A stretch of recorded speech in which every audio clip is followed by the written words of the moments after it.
മാസപ്പടി കേസിൽ രാഷ്ട്രീയ പ്രതിരോധം തീർക്കാൻ പെടാപ്പാടുപെട്ട് CPM. പ്രതിപക്ഷ നേതാവ് പിണറായി വിജയൻ കഴിഞ്ഞ ദിവസം വാർത്താ സമ്മേളനത്തിൽ പറഞ്ഞ വാക്കുകൾ ആവർത്തിക്കുകയാണ് CPM സംസ്ഥാന സെക്രട്ടറി. മാസപ്പടിയിലെ ED കേസും പരിശോധനകളും BJPയുടെ രാഷ്ട്രീയ ഗൂഢാലോചന. പിണറായി അടക്കമുള്ള നേതാക്കളിലേക്ക് നീങ്ങിയാൽ ചെറുക്കുമെന്ന മുന്നറിയിപ്പും ഹവാല ആരോപണം കെട്ടുകഥയെന്ന് വീണ വിജയനെ സംരക്ഷിച്ച പരാമർശവും നടത്തി പാർട്ടി സെക്രട്ടറി. ED നീക്കത്തെ രാഷ്ട്രീയപരമായും നിയമപരമായും നേരിടുമെന്ന് കോഴിക്കോട് ജില്ലാ സെക്രട്ടേറിയറ്റ് അംഗവും മുഹമ്മദ് റിയാസ് MLAയുടെ സന്തത സഹചാരിയുമായ നിഖിലും ഇന്ന് പ്രതികരിച്ചു. EDക്കെതിരെ രൂക്ഷ വിമർശനം ഉന്നയിച്ച CMRL എക്സാലോജി കേസിൽ വീണ്ടും പ്രതിരോധം തീർക്കുകയാണ് CPM. ആദ്യം ലക്ഷ്യം തീരുമാനിച്ച പ്രഹസനമായി അന്വേഷണം നടത്തുന്നവരാണ് ED എന്നും പിണറായി വിജയനെയും മുഹമ്മദ് റിയാസിനെയും ഇവർ വേട്ടയാടുകയാണെന്നും CPM സംസ്ഥാന സെക്രട്ടറി MV ഗോവിന്ദൻ പറഞ്ഞു. കോഴിക്കോട് നടന്ന CPMന്റെ രാഷ്ട്രീയ വിശദീകരണ യോഗത്തിലായിരുന്നു MV ഗോവിന്ദന്റെ പ്രതികരണം. ഒരു തെളിവും ലഭിക്കാതെ വാർത്താക്കുറിപ്പ് എഴുതി നേതാക്കളെ പുകമുറിക്കുള്ളിൽ നിർത്താനാണ് EDയുടെ നീക്കമെന്നും അദ്ദേഹം കൂട്ടിച്ചേർത്തു. ഞങ്ങളിങ്ങനെ ഭീഷണിപ്പെടുത്തി ഭയപ്പെടുത്തി മറ്റു പലരെയും ഒപ്പം നിർത്തിയതുപോലെ നിർത്താനാവുന്ന ഒരു പാർട്ടിയാണ് CPM എന്ന തെറ്റിദ്ധാരണ EDക്കും വേണ്ട, മാധ്യമങ്ങൾക്കും വേണ്ട. ഞങ്ങൾ ഈ തരത്തിലുള്ള എല്ലാ കടന്നാക്രമങ്ങളെയും അഭിമുഖീകരിച്ചുകൊണ്ട് തന്നെയാണ് പാർട്ടി സംഘടനാ പ്രവർത്തനവും പാർട്ടി പ്രവർത്തനത്തിൻ്റെ ഭാഗമായ വിവിധ തലങ്ങളിലുള്ള ഇടപെടലും നടത്തിക്കൊണ്ടിരിക്കുന്നത്. തന്റെ വീട്ടിൽ നടത്തിയ റെയ്ഡിൽ EDക്ക് ഒന്നും ലഭിച്ചില്ലെന്ന് CPM കോഴിക്കോട് ജില്ലാ സെക്രട്ടേറിയറ്റ് അംഗം P. നിഖിൽ പ്രതികരിച്ചു. നിയമപരമായും രാഷ്ട്രീയപരമായും നേരിടുമെന്നും അദ്ദേഹം കൂട്ടിച്ചേർത്തു. ഇതിനകത്ത് ED പറയുന്നത് പോലെയുള്ള ഒരു വിഷയവും കിട്ടിയിട്ടില്ല, കെട്ടിച്ചമച്ചതാണ്. ഈ വിഷയത്തിൽ EDക്ക് ഇത്രയൊക്കെ തെളിവ് കിട്ടിയിട്ടുണ്ട്. ED കേസെടുക്കട്ടെ. മാധ്യമങ്ങളിലൂടെ മാധ്യമ പ്രസ്താവനകൾ നടത്തലല്ല ഒരു അന്വേഷണ ഏജൻസിയുടെ പണി. കേസുമായി ബന്ധപ്പെട്ട് ഉയരുന്ന ആരോപണങ്ങൾ രാഷ്ട്രീയപരമായി നേരിടാനാണ് CPMന്റെ തീരുമാനം. അമൃത ന്യൂസ്, കോഴിക്കോട്. വിശകലനങ്ങളുമായി MM രാജേഷ് ചേരുകയാണ്. രാകേഷ്, ഈ പറഞ്ഞ CMRL എക്സാലോജിക് ഇടപാടുകളെ അന്വേഷണം ഇപ്പോൾ പ്രതിപക്ഷ നേതാവിനെയും കുടുംബത്തെയും ഒക്കെ വരിഞ്ഞ് മുറുക്കി ഹവാല ആരോപണങ്ങൾ വരെ എത്തി നിൽക്കുന്ന സാഹചര്യം നമ്മൾ കണ്ടു. ഒരുപക്ഷേ ഈ ഒരു രാഷ്ട്രീയ സമ്മർദ്ദത്തെ നേരിടാനുള്ള ഏറ്റവും പ്രധാനപ്പെട്ട ഒരു ആയുധം ഇപ്പോൾ മുന്നിലുള്ളത് ഈ രാഷ്ട്രീയ വിശദീകരണമാണ്. അതിൽ പോലും വലിയ രീതിയിലുള്ള ധാർഷ്ട്യവും നിലപാടുകളുമൊക്കെ ഇന്നിപ്പോൾ MV ഗോവിന്ദൻ പറയുന്നതും നമ്മൾ കേട്ടു. അണികളെ ബോധിപ്പിക്കുക, ജനങ്ങളെ ബോധിപ്പിക്കുക എന്നത് പ്രധാനമാണ്. പക്ഷേ അത് എത്രത്തോളം CPMന് ഇനി സാധ്യമാകും, ഇന്ന് സാധ്യമായി എന്നാണ് അറിയേണ്ടത്.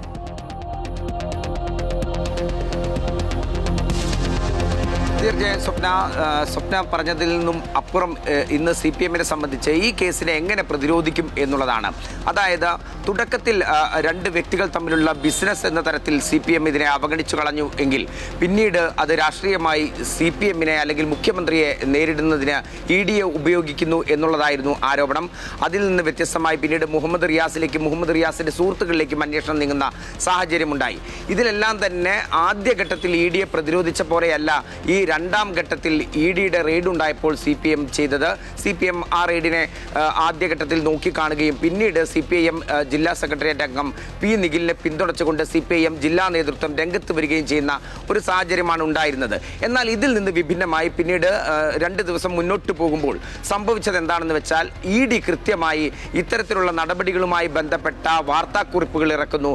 ഈ വാർത്താക്കുറിപ്പുകൾ CPMനെ സംബന്ധിച്ച് വലിയ തരത്തിലുള്ള പ്രതിഷേധങ്ങൾക്ക് അല്ലെങ്കിൽ ഒരു രാഷ്ട്രീയ കച്ചിത്തുരുമ്പ് എന്ന വിധത്തിലേക്ക് കാര്യങ്ങൾ നീങ്ങുന്നു എന്നുള്ളതാണ്. അതായത് ED മുൻപും ഇത്തരത്തിൽ രാഷ്ട്രീയമായി പലതരത്തിലുള്ള വേട്ടയാടലുകൾക്ക് ഉപയോഗിച്ച ഒരു ഏജൻസിയാണ് എന്നുള്ള ഒരു ആരോപണത്തിലേക്ക് CPM വിശദീകരണവുമായി രംഗത്തിറങ്ങുന്നു എന്നുള്ളതാണ് നിലവിലെ കാഴ്ച. അതേസമയം തന്നെ ഈ സേവനം എന്തായിരുന്നു എന്നുള്ളതിനെക്കുറിച്ചോ അല്ലെങ്കിൽ സേവനം നൽകിയതുമായി ബന്ധപ്പെട്ട വിശദീകരണങ്ങളോ ഒന്നും തന്നെ ഇതുവരെയും വീണയോ അല്ലെങ്കിൽ മുഹമ്മദ് റിയാസോ ഒന്നും തന്നെ നൽകിയിട്ടില്ല. ഇന്നിപ്പോൾ CPIM ജില്ലാ സെക്രട്ടറി M. മെഹബൂബ് ഉൾപ്പെടെ ഈ വിഷയത്തിൽ പറഞ്ഞിരിക്കുന്നത് എന്തിനായിരിക്കണം ഇങ്ങനെ വേട്ടയാടുന്നത് എന്നുള്ള വിഷയത്തിൽ M. മെഹബൂബ് ഉൾപ്പെടെ പറഞ്ഞത് CPIMന്റെ ഒരു നേതാവ് അല്ലെങ്കിൽ മുഖ്യമന്ത്രിയുടെ മകൾക്ക് ബിസിനസ് നടത്താൻ പാടില്ലേ എന്നുള്ള മറു ചോദ്യമാണ് അദ്ദേഹം ചോദിച്ചിട്ടുള്ളത്.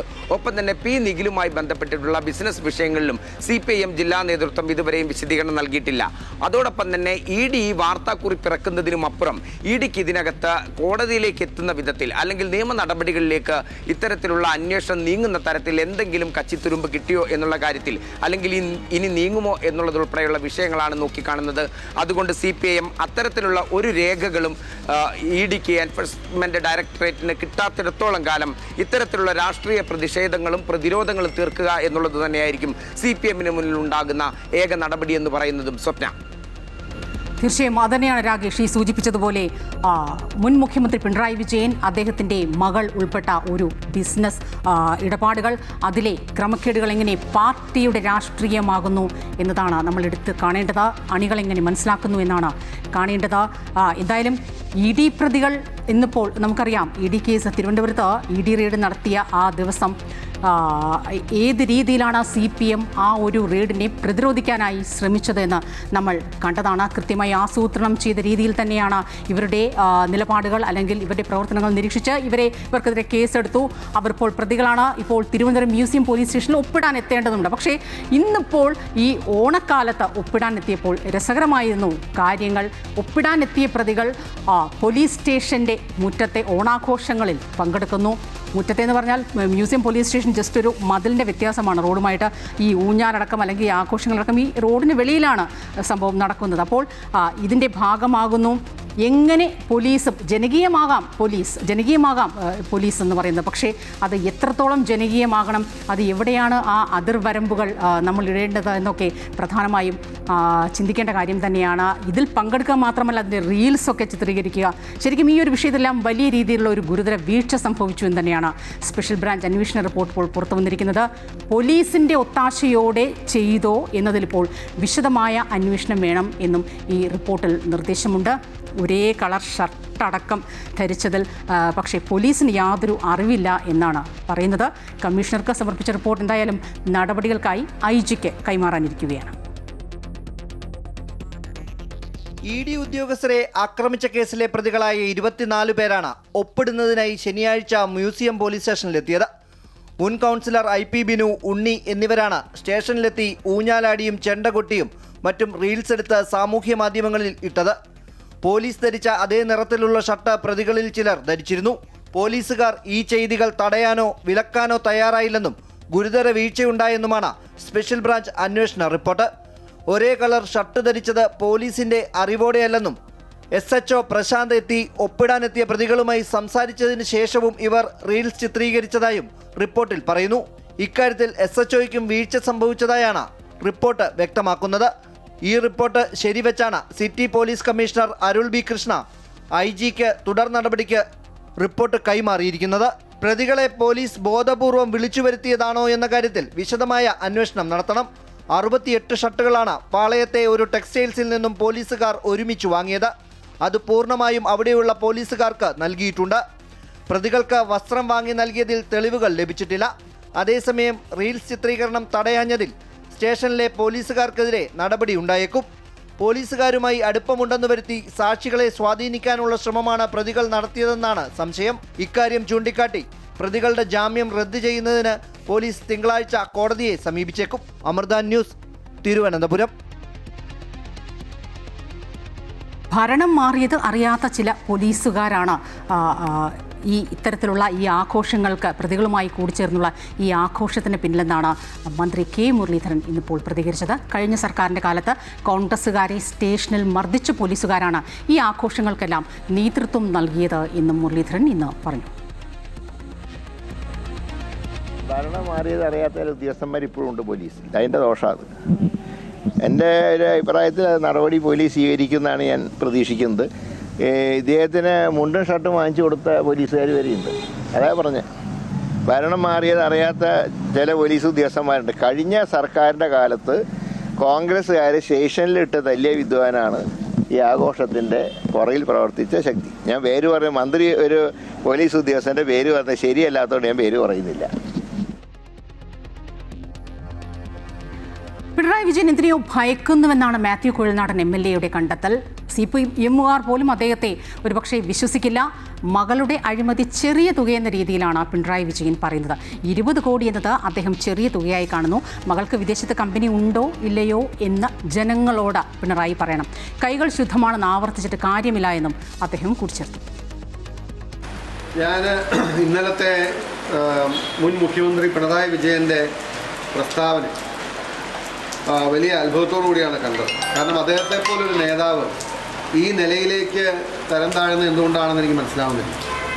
പണ്ട് പൂർവികരൊക്കെ പറഞ്ഞു കേട്ടിട്ടുണ്ട്, ഒരു കള്ളം പറഞ്ഞാൽ 9 കള്ളം കൊണ്ട് അതിനെ മറയ്ക്കാൻ കഴിയില്ല. ഇന്ന് 9 അല്ല, അതിനപ്പുറം 50-ലേറെ കള്ളങ്ങൾ പിണറായി വിജയൻ പറഞ്ഞിട്ടും മറയ്ക്കാൻ കഴിയാത്ത രീതിയിലേക്ക് അദ്ദേഹത്തിൻ്റെ മുഖം വികൃതമായിക്കൊണ്ടിരിക്കും.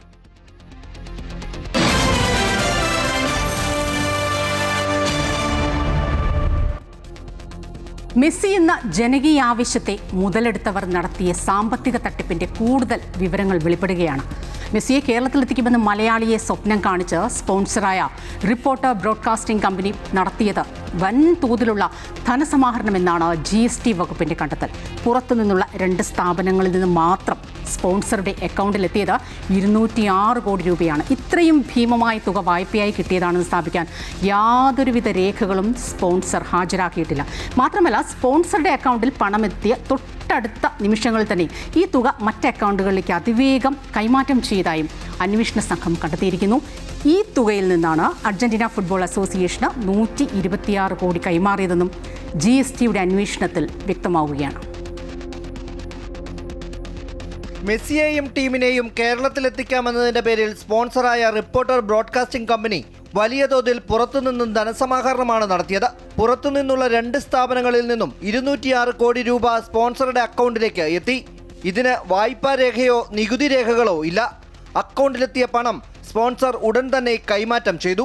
പണം കൈമാറ്റത്തിൽ കേന്ദ്ര ഏജൻസിയുടെ അന്വേഷണം വേണമെന്നും GST റിപ്പോർട്ടിൽ ആവശ്യപ്പെടുന്നു.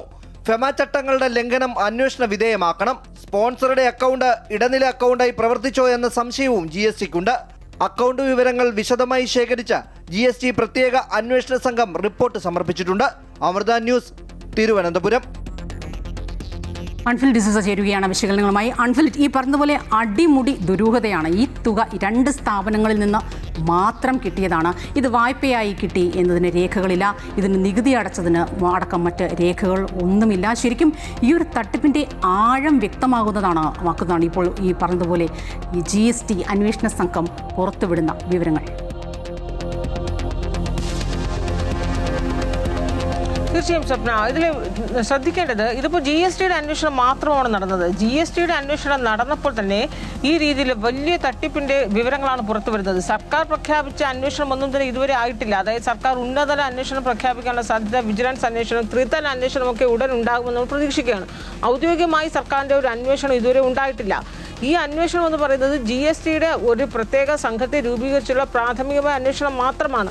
ഈ അന്വേഷണത്തിലാണ് ഇപ്പോൾ ഇത്രയേറെ തിരിമറി, സാമ്പത്തിക ക്രയവിക്രയം നടന്നിട്ടുണ്ട് എന്ന് മനസ്സിലാക്കുന്നത്. അതായത് ഈ സ്പോൺസർ ആദ്യം പറഞ്ഞിരുന്നത് മെസ്സിയെ കേരളത്തിൽ കൊണ്ടുവരുന്നതിന് വേണ്ടി 126 കോടി രൂപ അർജന്റീന ഫുട്ബോൾ ഫെഡറേഷന് നൽകിയെന്നാണ്. അതുപോലും വ്യക്തതയില്ല. നൽകിയിട്ടുണ്ടോ, ആര് വഴി, എങ്ങനെയാണ് നൽകിയത് എന്നൊക്കെയുള്ള സംശയങ്ങൾ അല്ലെങ്കിൽ അതിലൊരു സ്ഥിരീകരണം ഇപ്പോഴും വരേണ്ടതുണ്ട്. അതവിടെ നിൽക്കുമ്പോഴാണ് ഈ GST ഇതേക്കുറിച്ച്, കാരണം കേരളത്തിന് അങ്ങനെയെങ്കിൽ സംസ്ഥാനത്ത് ലഭിക്കേണ്ട 22 കോടി രൂപ ഇതുവരെ GST ഇനത്തിൽ കിട്ടിയിട്ടില്ല. ഇത് സംബന്ധിച്ച് അന്വേഷിച്ചപ്പോഴാണ് അതിനേക്കാൾ വലിയ രീതിയിലുള്ള കണ്ടെത്തൽ ഉണ്ടായിരിക്കുന്നത്. അതായത് 226 കോടി 126 കോടി രൂപയാണ് അവിടെ അടച്ചുവെന്ന് മെസ്സി അർജന്റീന ഫുട്ബോൾ ഫെഡറേഷൻ അടച്ചുവെന്ന് അവകാശപ്പെടുമ്പോൾ 206 കോടി രൂപ സ്പോൺസറുടെ അക്കൗണ്ടിൽ വന്നു. ആ വന്ന് തൊട്ടടുത്ത ദിവസം ഉടൻ തന്നെ ആ അക്കൗണ്ടിൽ നിന്ന് മറ്റു അക്കൗണ്ടുകളിലേക്ക് പണം തിരിച്ച് കൈമാറുകയാണ്. അപ്പോൾ ഈ സ്പോൺസറുടെ അക്കൗണ്ട് എന്ന് പറയുന്നത് വെറും ഒരു ഇടനില അക്കൗണ്ട് മാത്രമായിരുന്നു എന്ന രീതിയിലുള്ള സംശയമാണ് വരുന്നത്. അപ്പോൾ ആർക്ക് വേണ്ടിയാണ് ഈ അക്കൗണ്ടിലേക്ക് 206 കോടി രൂപ വന്നത്, എന്നിട്ട് ആർക്കാണ് ഇത് നൽകിയത്?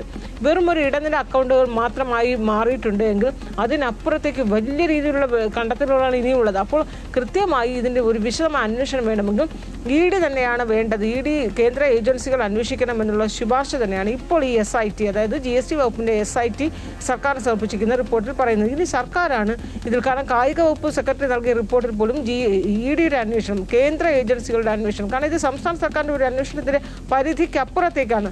കാരണം ഫെമ നിയമങ്ങളുടെ ചട്ടമൊക്കെ ലംഘിച്ചിട്ടുണ്ട് എന്നാണ് ഓരോ അന്വേഷണത്തിലും ഈ അന്വേഷണ ഉദ്യോഗസ്ഥർ സംശയിക്കുന്നത്.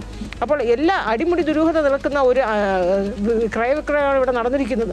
അപ്പോൾ ഇതിൻ്റെ യഥാർത്ഥ കാരണം അല്ലെങ്കിൽ ഇതിൻ്റെ വ്യാപ്തി എത്രത്തോളം ഉണ്ട് എന്ന് കണ്ടെത്തണമെങ്കിൽ ദേശീയ തലത്തിലുള്ള ഏജൻസികൾ തന്നെ ഉണ്ടാകണം. അത് ഒരു ED മാത്രമല്ല, അതിനപ്പുറത്തേക്കുള്ള അന്വേഷണ ഏജൻസികൾ ഒരൊറ്റ ഏജൻസിയുടെ അന്വേഷണത്തിൽ മാത്രം അത് ഒതുങ്ങി നിൽക്കത്തില്ല. കാരണം അത്രയേറെ സങ്കീർണമായ രീതിയിലാണ് ഇത് കിടക്കുന്നത്. ഇനിയിപ്പോൾ സംസ്ഥാന സർക്കാർ ഇപ്പോൾ ഈ GST വകുപ്പിൻ്റെ അന്വേഷണ റിപ്പോർട്ടും കായിക വകുപ്പിൻ്റെ റിപ്പോർട്ടും 2 റിപ്പോർട്ടാണ് ഇപ്പോൾ സർക്കാരിന് മുന്നിലുള്ളത്. ഈ 2 റിപ്പോർട്ടിന്മേൽ ഉടനടി ഒരു തീരുമാനത്തിലെത്തിയേ പറ്റൂ. ഉറപ്പായും അടുത്ത മന്ത്രിസഭാ യോഗം ചേരുന്നതിന് മുമ്പോ അല്ലെങ്കിൽ ആ മന്ത്രിസഭാ യോഗത്തിൽ ഇക്കാര്യത്തിൽ ഏത് തരത്തിലുള്ള അന്വേഷണവുമായി ഇനി സർക്കാർ മുന്നോട്ട് പോകുന്നു. ഒരുപക്ഷെ ഇനി അന്ന് തന്നെ മുഖ്യമന്ത്രി പറഞ്ഞത് സംസ്ഥാന സർക്കാർ ആദ്യം ഒരു അന്വേഷണം നടത്തും, അതിന് വ്യാപ്തി മനസ്സിലാക്കിയതിന് ശേഷം ദേശീയ ഏജൻസികൾക്ക് കൊടുക്കണമോ വേണ്ടയോ എന്ന് തീരുമാനിക്കും. എന്തായാലും ഇപ്പോൾ കാര്യങ്ങൾ വിരൽ ചൂണ്ടുന്നത് ദേശീയ ഏജൻസികളിലേക്ക് തന്നെയാകും ഈ അന്വേഷണം എത്തുക എന്ന് തന്നെയാണ്. തീർച്ചയായും മൺഫ്രീഡ് സൂചിപ്പിച്ചതുപോലെ മലയാളിയുടെ മെസ്സി എന്ന ആ താരത്തിൻ്റെ ആ ദൈവത്തോടുള്ള ഫുട്ബോൾ ദൈവത്തോടുള്ള ആരാധനയെ മുതലെടുത്ത് നടത്തിയ തട്ടിപ്പ് ഈ GST കണ്ടെത്തലുകളടക്കം യാഥാർത്ഥ്യത്തിലേക്കാണ് എത്തുന്നതെങ്കിൽ ഈ സ്പോൺസറിനോടൊപ്പം അതിനൊത്താശ ചെയ്ത സർക്കാർ ഉദ്യോഗസ്ഥ ഇടപെടലുകളും പ്രതിക്കൂട്ടിലാകും. അതിനുമപ്പുറം നമുക്കെല്ലാം അറിയേണ്ടത് ആ കോടികൾ സഞ്ചരിച്ച വഴിയാണ്. സംസ്ഥാനത്തെ പുതിയ ജില്ലയായി മൂവാറ്റുപുഴ പരിഗണനയിലെന്ന് മുഖ്യമന്ത്രി VD സതീശൻ്റെ ഉറപ്പോടെ പതിറ്റാണ്ടുകളായുള്ള മൂവാറ്റുപുഴക്കാരുടെ ആ സ്വപ്നം വീണ്ടും പൂവണിയും എന്ന ഒരു ആവേശത്തിലാണ്. ഡീലിമിറ്റേഷൻ കമ്മീഷൻ ഉടൻ ഉണ്ടാകുമെന്ന് അദ്ദേഹം പറഞ്ഞു. മൂവാറ്റുപുഴ നഗരസഭയുടെ ആഭിമുഖ്യത്തിൽ സംഘടിപ്പിച്ച ത്രിവേണി ഓണാഘോഷം ഉദ്ഘാടനം ചെയ്യുകയായിരുന്നു മുഖ്യമന്ത്രി. മലപ്പുറം വിഭജിച്ച് പുതിയ ജില്ല രൂപീകരിക്കണമെന്ന ആവശ്യം നിലനിൽക്കുമ്പോഴാണ് മുഖ്യമന്ത്രി മൂവാറ്റുപുഴയെ പരാമർശിച്ചത്. മൂവാറ്റുപുഴ ജില്ലയാക്കുന്നതിനെക്കുറിച്ച് ഗൗരവകരമായി പരിശോധിക്കുമെന്നും സർക്കാർ ഡീലിമിറ്റേഷൻ കമ്മീഷനെ കൊണ്ടുവരുമെന്നും മുഖ്യമന്ത്രി VD സതീശൻ വ്യക്തമാക്കി. സ്വന്തം ജില്ലയിൽ നിന്ന് മൂവാറ്റുപുഴ വേർപെട്ടു പോകുന്നതിൽ വിഷമമുണ്ടെങ്കിലും ഡീലിമിറ്റേഷൻ കമ്മീഷനിൽ ഇക്കാര്യം പരിഗണിക്കുമെന്നും മൂവാറ്റുപുഴക്കാരുടെ എല്ലാ വിഷമങ്ങൾക്കും പരിഹാരം കാണുമെന്നുമാണ് മുഖ്യമന്ത്രിയുടെ ഉറപ്പ്. മൂവാറ്റുപുഴ നഗരസഭയുടെ ത്രിവേണി ഓണാഘോഷം ഉദ്ഘാടനം ചെയ്ത് സംസാരിക്കുകയായിരുന്നു അദ്ദേഹം. എനിക്ക് മൂവാറ്റുപുഴക്കാരെ ഭയങ്കര ഇഷ്ടമാണ്. അപ്പോൾ മൂവാറ്റുപുഴ ജില്ലയിൽ നിന്ന് എനിക്കൊരു ചെറിയ വിഷമം വന്നു. കാരണം എന്റെ ജില്ലയിൽ നിന്ന് മൂവാറ്റുപുഴ വേറിട്ട് പോകുന്നുണ്ട്. എന്നാലും ആ കാര്യം കൂടി ഗൗരവമായി പരിശോധിക്കുന്നുണ്ട്. ഒരു ഡീലിമിറ്റേഷൻ കമ്മീഷൻ ഈ ഗവൺമെന്റ് കൊണ്ടുവരും. ആ കാര്യത്തിൽ ഇതുകൂടി ഉറപ്പായിട്ട് പരിഗണിക്കും. MLA സംസാരിച്ചപ്പോൾ മൂവാറ്റുപുഴയുടെ സങ്കടങ്ങളെ കുറിച്ച് പറഞ്ഞു. ഒരുപാട് നാളുകൾ പാർശ്വവൽക്കരിക്കപ്പെട്ടതിനെ കുറിച്ച് പറഞ്ഞു. പ്രതികാര ബുദ്ധിയോടുകൂടി ഇവിടുത്തെ വികസന പ്രവർത്തനങ്ങളെ തടസ്സപ്പെടുത്തി നിർത്തിയതിനെ കുറിച്ചൊക്കെ പറഞ്ഞു. ഒറ്റ വാചകം മാത്രമേ ഞാൻ പറയുന്നത്, എല്ലാ സങ്കടങ്ങളും എല്ലാ വിഷമങ്ങളും മാറ്റി.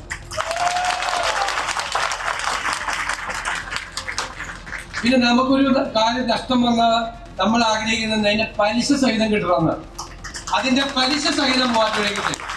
നഗരസഭയുടെ ഓണാഘോഷ പരിപാടിയിൽ മാത്യു കുഴൽനാടൻ MLA ആണ് മൂവാറ്റുപുഴയെ പുതിയ ജില്ലയാക്കണമെന്ന് മുഖ്യമന്ത്രിയോട് ആവശ്യപ്പെട്ടത്.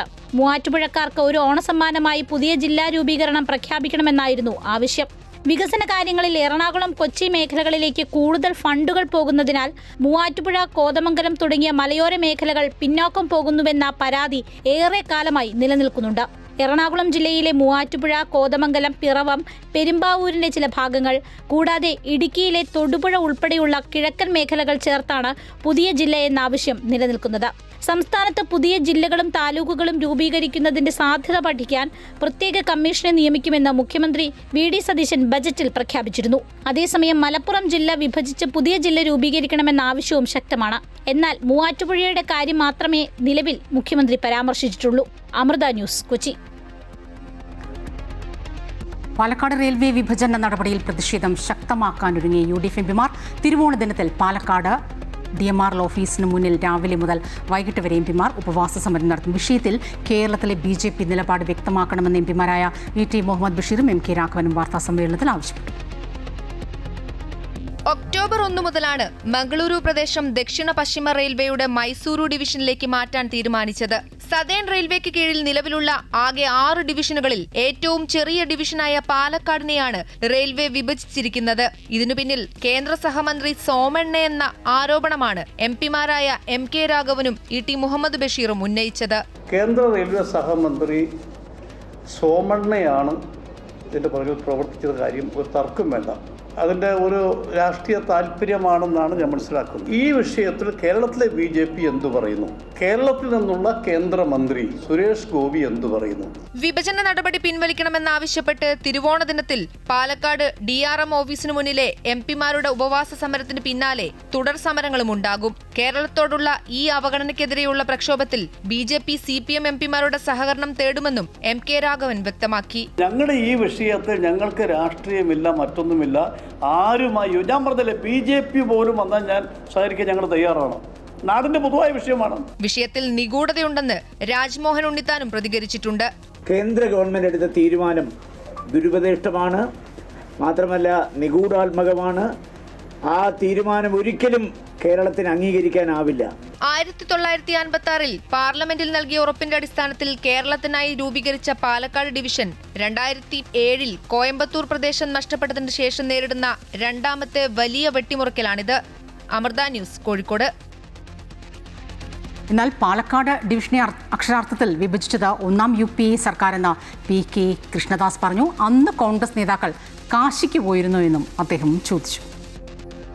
മംഗലാപുരം പാലക്കാട് ഡിവിഷനോടൊപ്പം ചേർന്നാലും മാറിയാലും റെയിൽവേ വികസന രംഗത്ത് യാതൊന്നും സംഭവിക്കാൻ പോകുന്നില്ല. മാത്രമല്ല, യാത്രക്കാർക്ക് ഒരു പ്രയാസവും പ്രശ്നവും ഇതുമൂലം ഉണ്ടാകാനും പോകുന്നില്ല. കഴിഞ്ഞ 12 വർഷക്കാലം മോദി സർക്കാരിന്റെ ഭരണത്തിന് കീഴിൽ കേരളത്തിലും പ്രത്യേകിച്ച് പാലക്കാട് ഡിവിഷനിലും വികസന രംഗത്ത് വിസ്മയകരമായ വിപ്ലവമാണ് നടന്നിട്ടുള്ളത്. അത് മറയ്ക്കാനുള്ള കോൺഗ്രസിന്റെയും CPM-ന്റെയും ആസൂത്രിതമായ നീക്കത്തിന്റെ ഭാഗമാണ് ഇന്ന് പുതിയ വ്യാജ പ്രചരണം.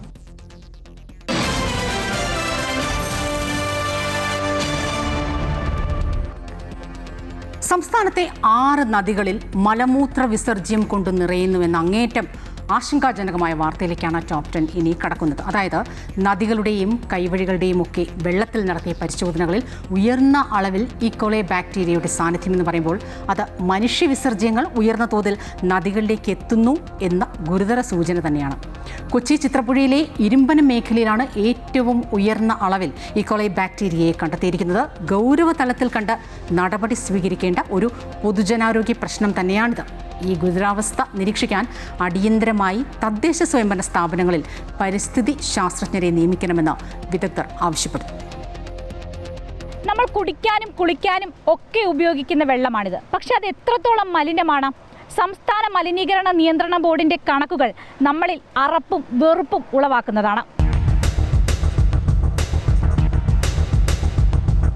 കേന്ദ്ര മലിനീകരണ നിയന്ത്രണ ബോർഡിന്റെ നാഷണൽ വാട്ടർ ക്വാളിറ്റി മോണിറ്ററിംഗ് പ്രോഗ്രാമിന്റെ ഭാഗമായി നടന്ന പരിശോധനയിലാണ് കേരളത്തിലെ പ്രധാനപ്പെട്ട 6 നദികളിൽ അപകടകരമായ രീതിയിൽ മലമൂത്ര വിസർജ്യത്തിൽ നിന്നുണ്ടാകുന്ന മലിനീകരണം കണ്ടെത്തിയിരിക്കുന്നത്. കരമന, പെരിയാർ, കടമ്പ്രയാർ, ചിത്രപ്പുഴ, ചാലക്കുടി, കല്ലായി എന്നീ നദികളിലാണ് അപകടകരമായ അവസ്ഥയുള്ളത്.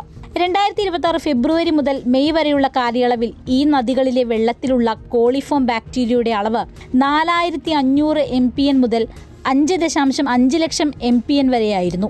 ദേശീയ മലിനീകരണ നിയന്ത്രണ ബോർഡിന്റെ മാനദണ്ഡമനുസരിച്ച് അനുവദനീയമായ പരിധി 100 മില്ലി ലിറ്ററിൽ 2500 MPN-ൽ താഴെയാണ്.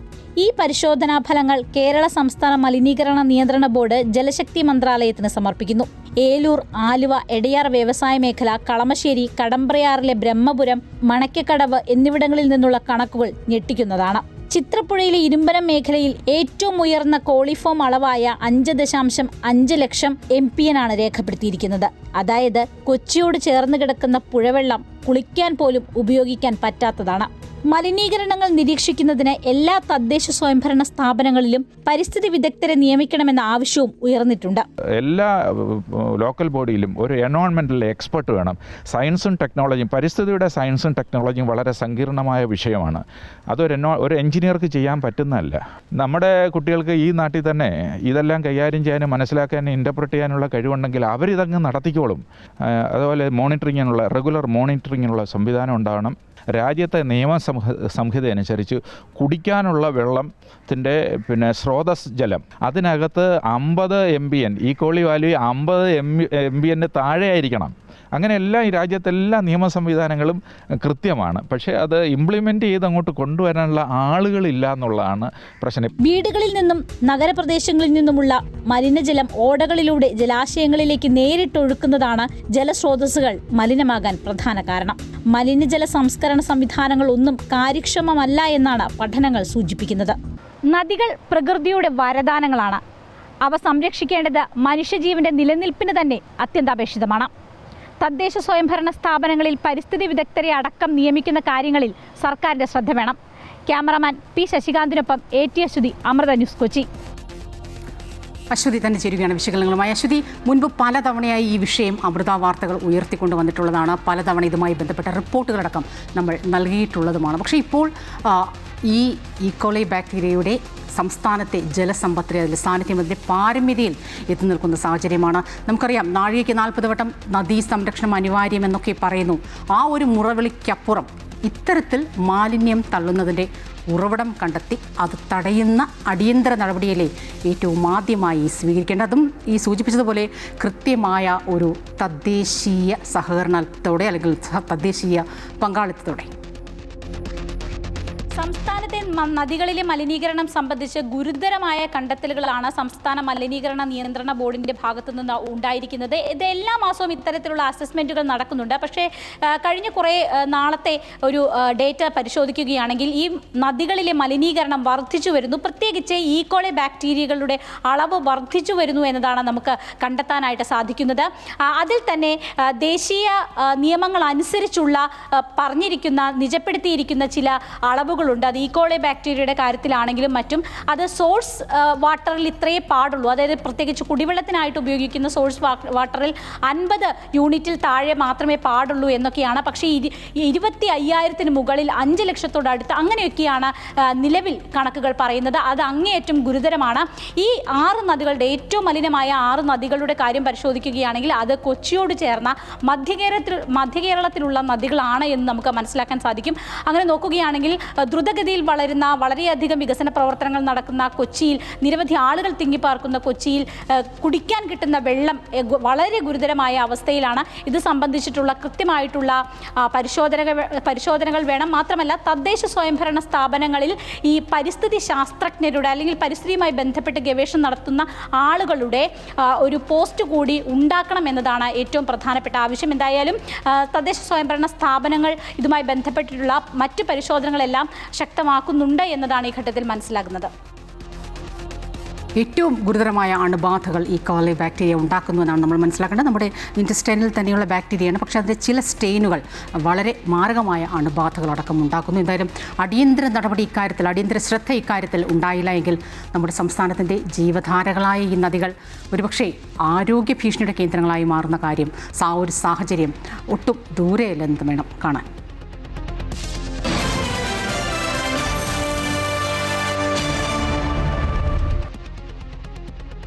ഒരു രാജ്യം ഒരു തിരഞ്ഞെടുപ്പ് 2029 നടപ്പാക്കാൻ ആലോചിച്ച് BJP. ഒരു രാജ്യം ഒരു തിരഞ്ഞെടുപ്പും വനിതാ സംവരണവും ജനങ്ങൾക്കിടയിൽ ചർച്ചയാക്കാൻ പുതിയ ഭാരവാഹികൾക്ക് നിർദ്ദേശം നൽകിയിരിക്കുന്നു. യുവാക്കളെ കൂടെ നിർത്താൻ രാജ്യവ്യാപകമായി സംവാദ പരിപാടികൾ സംഘടിപ്പിക്കും.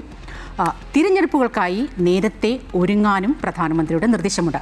ഭരണാധികാരിയെ നരേന്ദ്രമോദി 25 വർഷം പൂർത്തിയാക്കുന്നതിൻ്റെ ഭാഗമായി സെപ്റ്റംബർ 17 മുതൽ 1 മാസം നീണ്ടു നിൽക്കുന്ന സേവന പരിപാടികളും നടത്തും. 2029 പൊതു തിരഞ്ഞെടുപ്പിൽ ഒരു രാജ്യം ഒരു തിരഞ്ഞെടുപ്പെന്ന ആശയം നടപ്പാക്കാനാകുമോ എന്ന ആലോചനയിലാണ് BJP നേതൃത്വം നൽകുന്ന NDA.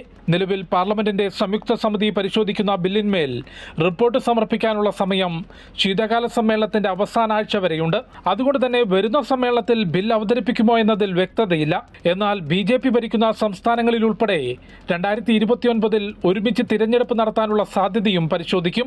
ഒരു രാജ്യം ഒരു തിരഞ്ഞെടുപ്പ്, വനിതാ സംവരണം വിപുലീകരണം തുടങ്ങിയ പ്രഖ്യാപിത നിലപാടുകൾ ജനങ്ങൾക്കിടയിൽ ചർച്ച ചെയ്യാൻ പുതിയ ഭാരവാഹികൾക്ക് പ്രധാനമന്ത്രി നരേന്ദ്രമോദി തന്നെ നിർദ്ദേശം നൽകിയിട്ടുണ്ട്. മിഷൻ 2029 എന്ന ലക്ഷ്യത്തെക്കുറിച്ചാണ് പ്രധാനമന്ത്രി പുതിയ ഭാരവാഹികളുമായി സംസാരിച്ചത്.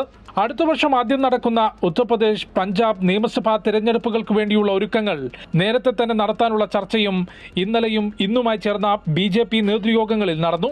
വിദ്യാർത്ഥി പ്രക്ഷോഭങ്ങളുടെ പശ്ചാത്തലത്തിൽ യുവാക്കളെ കൂടെ നിർത്താനുള്ള കാര്യപരിപാടികൾ തീരുമാനിച്ചു. രാജ്യവ്യാപകമായി യുവാക്കൾക്കും വനിതകൾക്കുമായി സംവാദ പരിപാടികൾ സംഘടിപ്പിക്കും. സ്മൃതി ഇറാനി ഉൾപ്പെടെയുള്ള ജനറൽ സെക്രട്ടറിമാർക്കാണ് ഇതിന്റെ ചുമതല നൽകിയത്. പുതുതലമുറയെ ചേർത്ത് നിർത്തണമെന്നും കേന്ദ്ര സർക്കാരിന്റെ ജനക്ഷേമ വികസന പദ്ധതികളുടെ പ്രചാരണം ശക്തമാക്കണമെന്നും പ്രധാനമന്ത്രി നിർദ്ദേശം നൽകിയിട്ടുണ്ട്. ഭരണാധികാരിയായി നരേന്ദ്രമോദി 25 വർഷം പൂർത്തിയാക്കുന്നതിന്റെ ഭാഗമായി സെപ്റ്റംബർ 17 മുതൽ ഒരു മാസം നീളുന്ന പ്രത്യേക സേവന പ്രചാരണ പരിപാടികൾ നടത്തും. പുതിയ ദേശീയ ഭാരവാഹികൾക്ക് ഉടൻ തന്നെ വിവിധ സംസ്ഥാനങ്ങളുടെ ചുമതല പ്രഖ്യാപിക്കും.